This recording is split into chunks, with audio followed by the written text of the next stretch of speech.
कौन सा washing powder है? मोदी वॉशिंग पाउडर है ये 2014 से आया है मार्केट में, ये पहले नहीं था, 2014 से आया। हाँ। अगर मान लो आपने भी अगर कोई छोटा मोटा क्राइम कर रखा हो तो जल्द से जल्द बीजेपी ज्वाइन कर लो। ये देश में सिर्फ और सिर्फ बात चल रही है तानाशाही, और कुछ नहीं है ये, और ये ज्यादा दिन तक नहीं चल पाएगा। लोकतंत्र कराओ ना, बैलेट पेपर से चुनाव करा दो, अभी पता लग जाएगा मोदी जी के कितने चाहने वाले हैं देश में।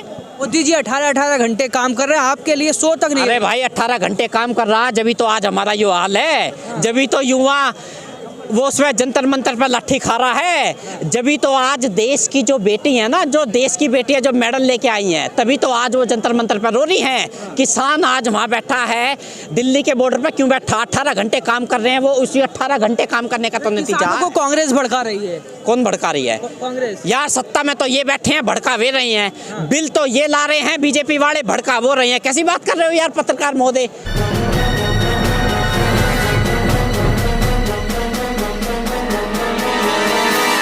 मीडिया वॉइस, आपकी आवाज। अब आप एक बात बताइए ना भाई, ईडी सीबीआई के छापे जहाँ पे जिस स्टेट में बीजेपी की सरकार नहीं है वहाँ पे क्यों लगते हैं भाई? जहाँ पे बीजेपी की सरकार है वहाँ भेजो ना ईडी और सीबीआई। जहाँ भ्रष्टाचार होगा वहाँ ईडी भेजेंगे। भाई एक बात बताओ, भ्रष्टाचारी तो इनकी पार्टी में भी हैं। एक बात बताओ भाई, ऐसा क्या है कोई भी भ्रष्टाचारी नेता उसमें बीजेपी में आते के साथ ही वो दूध का धुला हो जाता है?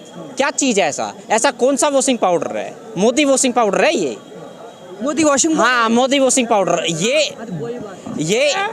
ये 2014 से आया है मार्केट में। अच्छा। हाँ ये पहले नहीं था, 2014 से आया। हाँ। अगर मान लो आपने भी अगर कोई छोटा मोटा क्राइम कर रखा हो तो जल्द से जल्द बीजेपी ज्वाइन कर लो। अच्छा। सारे पाप आपके धुल जाएंगे। अब एक बार बताओ भाई, जो आदमी इनसे सवाल पूछ लेता है ना उसकी सदस्यता रद्द। राघव चड्ढा ने 2-4 सवाल पूछ लिए, हाँ। सदस्यता रद्द। मोहित्रा, फिर राहुल गांधी ने पूछ लिए, वो उसकी सदस्यता रद्द। क्यों? ये देश में सिर्फ और सिर्फ बात चल रही है तानाशाही, और कुछ नहीं है ये, और ये ज्यादा दिन तक नहीं चल पाएगा। लोकतंत्र को मजबूत कर रहे हैं मोदी जी। लोकतंत्र मजबूत ऐसा होगा? हाँ। लोकतंत्र मजबूत तो जब होता है ना जब सबका साथ और सबका विकास हो। मोदी जी कर तो रहे हैं सबका साथ, वो कह रहे हैं हिंदू मुसलमान सब मेरे भाई हैं। हाँ एक बात बताओ ना भाई, इनके 303 है सांसद, 303 सांसद हैं आज भारतीय जनता पार्टी के। एक भी मुस्लिम सांसद का नाम बता दो आप। हाँ। बता दो एक भी मुस्लिम सांसद हो तो ये क्या है? ऐसे होगा सबका साथ सबका विकास? उन्हें कोई काबिल मिला नहीं ना जिसे टिकट दे देते। इनको मिलेगा भी नहीं कोई काबिल। हाँ। इनको कोई काबिल नहीं मिलेगा। अभी अभी यूपी में आपने देखा होगा, एक लड़की का वो कर दिया गैंग रेप, और जो 3 आरोपी जो मिले हैं, जो 3 आरोपी वो पकड़े गए हैं, तीनों के तीनों भाजपा से मिले हुए थे। तो सारे ये इसमें कैसे कैसे नेताओं को ये लोग दे रहे हैं टिकट, वो सबको पता। देश की जनता ना आज सब जानती है। महंगाई चल, हर मजहब से मुझे प्रेम है। कौन से मजहब से है? किसी भी मजहब से प्रेम नहीं है। हाँ। अरे जिस आदमी ने बीवी से अपनी से वो नहीं किया प्रेम, वो किससे प्रेम करेगा भाई? बीवी जो 7 फेरे लेके जो घर पे लेके आते हैं जिसको, उससे प्रेम नहीं किया। पूरा देश उनका घर है, परिवार है। अरे तो पहले अपना घर तो देखो, तभी तो अपने देश को देखोगे। अब मान लो चलो ये देश अगर इनका परिवार है तो ये किसानों का हाल इतना बुरा क्यों है आज? किसानों, इन्होंने कहा था कि किसानों की आय दुगनी कर देंगे, किसानों का क्या हाल है? और अभी अभी एक ये जो नया बिल जो लेके आए हैं ट्रक ड्राइवर वाला, उसमें देख लो क्या हाल हो रखा है। हाँ? अरे भाई 10 लाख रुपया कहाँ से देगा ट्रक ड्राइवर? 10 लाख रुपए अगर उसके पास में होते तो वो बेचारा। मोदी जी ला रहे हैं, कुछ सोच समझ के लाते होंगे। क्या कुछ सोच समझ के नहीं लाते? आंख बंद करके लाते हैं। एक चाय बेचने वाला आदमी क्या मिल जाएगा? अपमान कर रहे हैं आप, चाय वाले का अपमान कर रहे हैं। अरे एक बात बताओ ना, मोदी जी तो खुद कह रहे हैं। हाँ। ये पढ़े लिखे युवाओं से, उनसे कहा जा रहा है कि चाय बेचो और वो पकोड़े तलो। अरे भाई इसलिए पढ़ाई लिखाई करते हैं क्या? रोजगार है ना, ये जाते हैं। कैसा रोजगार है ये? एक बार बता, चलो रोजगार के लिए भी लोग तैयार हैं। पर एक बार बताओ ना, इनकी जो वो आ जाती है पुलिस, जो एमसीडी वाले आ जाते हैं, जो इनके सारे डिपार्टमेंट आ जाते हैं, एक बार बताओ चलो अब मैं ही लगा लेता हूँ अगर उसकी चाय की थैली या वो पकोड़े की थैली लगा लेता हूँ तो सिलेंडर का रेट देख लो। पकोड़े कैसे बनाऊंगा? सिलेंडर की जरूरत तो चाहिए होगी ना। या ये जंगलों में जाकर वो लकड़ी थोड़ी लाऊंगा काट के। देखा नहीं अयोध्या में मोदी जी गए थे, फ्री में जिन्हें सिलेंडर मिला था। अच्छा।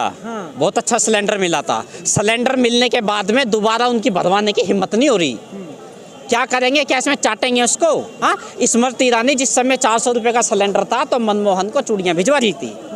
लेकिन आज वही स्मृति ईरानी है, 1100 रुपए का है, फिर भी नजर नहीं आ रही। जनता कह रही है कुछ भी हो मोदी जी आ रहे हैं, 400 पार है इस बार। भाई देखो, जनता नहीं कह रही है पत्रकार महोदय, आप ये बात आप गलत कह रहे हो। जनता कुछ नहीं कह रही है। जनता ने अभी आपको पता होगा 10% ये जो 5 राज्य में जो इलेक्शन हुए हैं, 10% फालतू वोट मिला विपक्ष को, मिला नहीं मिला है। लेकिन फिर भी अब देख लो, फिर भी ईवीएम का रोना है। वो है ही ईवीएम का रोना। तो भाई एक काम कराओ ना, बैलेट पेपर से चुनाव करा दो, अभी पता लग जाएगा मोदी जी के कितने चाहने वाले हैं देश में। अरे बैलेट से भी मोदी जी 400 पार हैं। कौन कह रहा है? देश की जनता ऐसा कुछ नहीं कह रही है। देश की जनता को ना सब पता है। सिलेंडर लेने वाले, महंगाई का सामना करने वाले यही लोग हैं, मोदी जी जैसे नहीं है। बैलेट पेपर से चुनाव होता है अगर, तो क्या होगा? क्या होगा फिर देखना आप, रिजल्ट क्या आता है। कितनी सीटें आएंगी? अरे कुछ सीट नहीं आएगी। अच्छा। जमानत जब्त हो जाएगी इनकी, पता है ना क्या हाल कर रखा है। हाँ देखो, ट्रक ड्राइवर ना बेचारे इतने दिन में आ जाए हैं, जब उनके ऊपर जीएसटी लगा दी तब नहीं आए। वो आए नहीं आए रोड पे। जब नोटबंदी की, उनका बेचारों का कितना नुकसान हुआ होगा, लेकिन वो तब भी नहीं आए। लेकिन आज सरकार ने ऐसा हाल कर दिया कि आज उनको मजबूरन आना पड़ा। देख लो ये कैसे कैसे बिल लेके आ रही हैं। और देश में आज इतनी तानाशाही चल रही है कि आप पूछो मत। देखो वहाँ देख लो पार्लियामेंट में क्या कर रखा है। हाँ 141 सांसद तो बेचारे वो करती है, मिमिक्री कर रहे थे ना वो लोग, तो मिमिक्री कर रहे। अरे मिमिक्री तो मोदी जी की, अरे वो जो ये इसमें कॉमेडी में जो आता है मिमिक्री, तो वो भी कर रहा है। भाई कॉमेडी उमेडी करने के लिए कितने लोग आते हैं कॉमेडी सर्कस में, देख लो आप। पता नहीं कितने लोग हैं जो मोदी जी की मिमिक्री कर रहे हैं। सबके ऊपर कार्रवाई है। उपराष्ट्रपति पद पे, सम्मानित पद पे, उनकी मिमिक्री। एक बात बताओ ना, मैं मानता हूँ, देखो धनखड़ जी का हम भी उनका स्वागत करते हैं, उपराष्ट्रपति हैं, उनका सम्मान करते हैं हम भी। पर लेकिन एक बात बताओ ना, उनको उस समय अपमान नजर नहीं आया जिस समय जाट बेटियां वहां बैठी थी जंतर मंतर पे। उस समय जाटों का अपमान नहीं हुआ। किसान जब 1 साल से वहाँ पे बैठे थे दिल्ली के बॉर्डर पे, उस समय किसान का अपमान नहीं हुआ। और जैसे ही उनकी मिमिक्री कर दी है, तो धनखड़ साहब कह रहे हैं कि जाटों का अपमान हो गया, किसानों का अपमान हो गया। बताओ अपमान नहीं हुआ क्या? कहाँ अपमान हुआ है? अपमान थोड़ी था वो, तो सम्मान था क्या? बिल्कुल अपमान नहीं था वो। जिस तरीके से वो बोलते हैं और जिस तरीके से उनका, अब एक बात बताओ, धनखड़ जी ने एक बयान दिया था, उन्होंने ये कहा था कि भाई ये मोदी जी इस युग के वो हैं, गांधी जी से उनकी वो की थी तुलना, युग पुरुष हैं। अब एक बात बताइए भाई, गांधी जी किससे कहाँ वो कर रहे हो यार? गांधी जी एक धोती कुर्ता ही तो पहनते थे, मोदी जी की तरह 10 लाख का सूट थोड़ी पहन रहे थे। 10 लाख का सूट पहनते हैं, अलग-अलग देशों में 8,500 करोड़ के प्लेन में घूमते हैं। हाँ 1.5 लाख का पेन लगाते हैं, लग्जरी गाड़ी में घूमते हैं। सुन लो पहले, लाल बहादुर शास्त्री थे हमारे वो प्रधानमंत्री, फटी हुई धोती में तो उन्होंने शपथ ली थी। वो भी तो प्रधानमंत्री थे। इतने प्रधानमंत्री इससे पहले भी वो थे, वो मनमोहन सिंह जी, वो तो 8,500 करोड़ के प्लेन में नहीं घूमते थे। वो चुप भी तो रहते थे। चुप? अरे उनकी तो चुप्पी ने इतना बड़ा काम कर दिया जो ये बोल के भी नहीं कर पाए। कहाँ सो रहे हो आप? क्या कर दिया उनकी चुप्पी ने? अरे क्या नहीं किया बोलो। कितनी सारी योजनाएं हैं जो आज मोदी जी चला रहे हैं, वो सारी वो उन्हीं की तो की हुई है। अगर मोदी जी 18 घंटे काम कर रहे हैं, आपके लिए 100 तक नहीं? अरे भाई 18 घंटे काम कर रहा है, जब तो आज हमारा ये हाल है। जब तो युवा वो उसमें जंतर मंतर पर लाठी खा रहा है। जभी तो आज देश की जो बेटी है ना, जो देश की बेटियां जो मेडल लेके आई हैं, तभी तो आज वो जंतर मंतर पर रो रही हैं। किसान आज वहाँ बैठा है दिल्ली के बॉर्डर पर, क्यों बैठा? 18 घंटे काम कर रहे हैं वो, उसी 18 घंटे काम करने का तो नतीजा को कांग्रेस भड़का रही है। कौन भड़का रही है? कांग्रेस। यार सत्ता में तो ये बैठे हैं, भड़का वे रही हैं। बिल तो ये ला रहे हैं बीजेपी वाले, भड़का वो रही हैं। कैसी बात कर रहे हो यार पत्रकार महोदय?